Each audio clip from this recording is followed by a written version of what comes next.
یو مومن چې عقیده د توحید ولري هم له الله جل جلاله به د ثبات او د استقامت دعاوې کوي.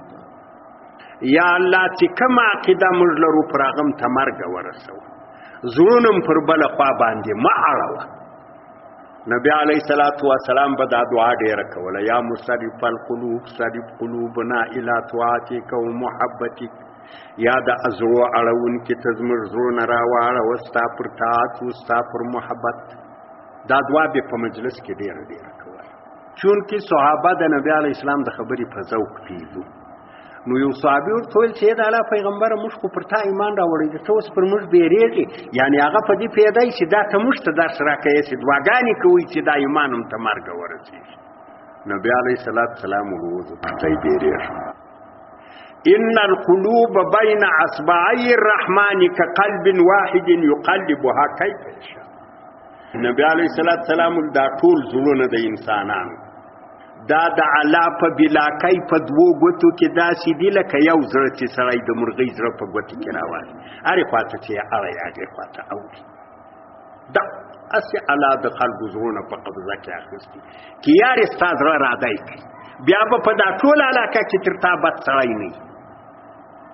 نو دعاوې کوه چې یا الله اوس مې دی ښه پر لمانځه پام دي، دی ښه مې پر روزه پام دي، خلکو ته ضرر یا الله ته مرګ مې پر دغه هلک باندې ورسوه. دا دعاګانې به سړی کوي، دی به مطمئن نه وي چې کاکا یې وبلا مې نه خوري، مسلمان یم، د مسلمان زوی یم، ده دا ده. هغه نو بله ورځ که د خراب سړی وینه په ځان نه پوهېږي خراب. ابراهیم علیه السلام هم دغه درس الله جل جلاله د ابراهیم علیه السلام دعاګانې موږ ته حکایت کړي، نقل کړي، موږ ته دا درس راکوي، دعاګانې کوي.